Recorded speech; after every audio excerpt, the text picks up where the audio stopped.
Browns. I'm one of the teen ambassadors for ASAR Training and Response.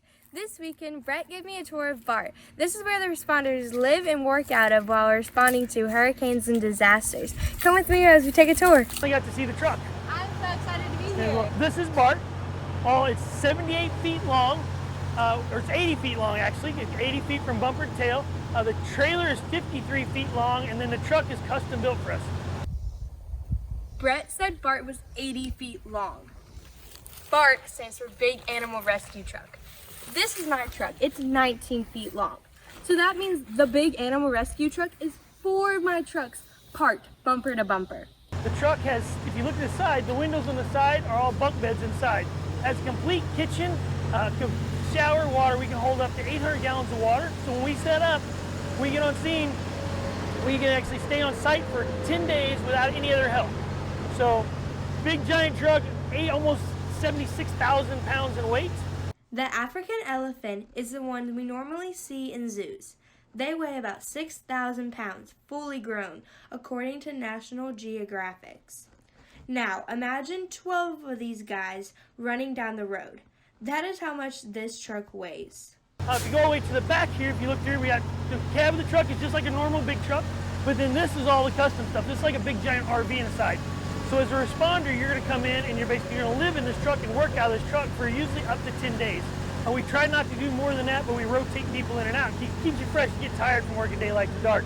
We'll go to the back of the truck, which is a nice long walk. And when you're working on a truck, if you're a driver, you have to make this long walk about 6 times just to make sure everything's working. Every time we leave, we have to do a DOT inspection, just like every other road truck. So we have to check everything from the front bumper to the back end, all system components, the generator, the power unit, the oil and everything, the water levels, all that stuff has to be checked before we roll out. Because if anything happens while we're on the road, we're stuck. So our truck's been running for several years. We have no issues. Our truck's highly maintained, and we always are ready to go at a moment's notice. We can usually get to about anywhere in the United States in about 2 to 3 days. So what year did y'all get the truck? The truck is actually a 2009. It was custom built for us. So the truck we had before that, we've been doing this stuff since the 1980s.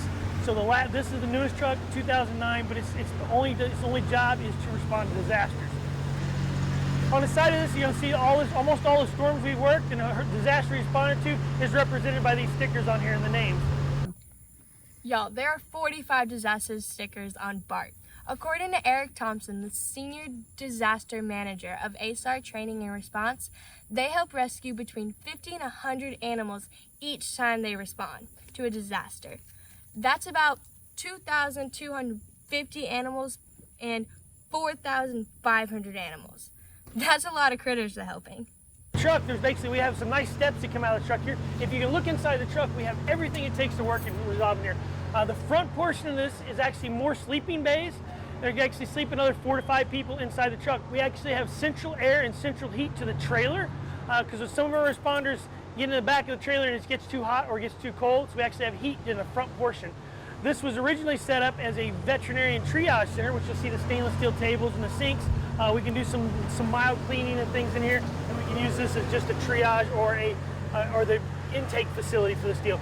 Truck has basically three components in the middle, one for the front, which is all our electronic devices. We actually have our own communication tower, which we set up. We actually, the same way as like a police station or a fire station, we can run up and we can actually get from several miles away so we can communicate with our responders.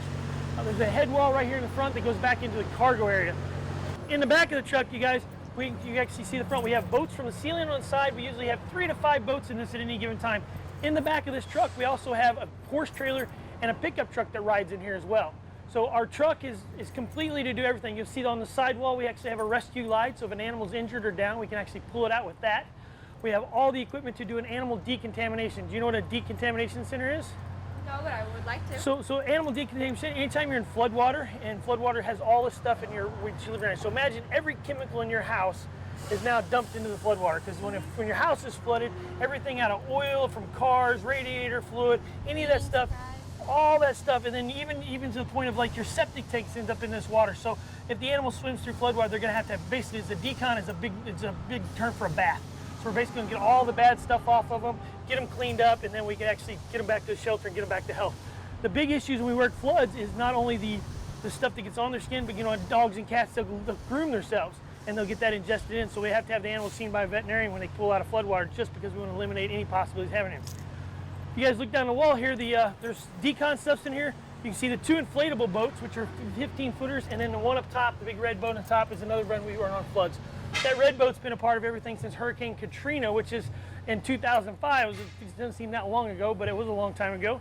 And all the equipment in there, we can do everything. Along the walls, you can see all the capture equipment. So anything we need to help capture an animal, dog, cat, horse, even in the sidebar up towards the front, there's a device the guy built to wrangle emus and ostriches.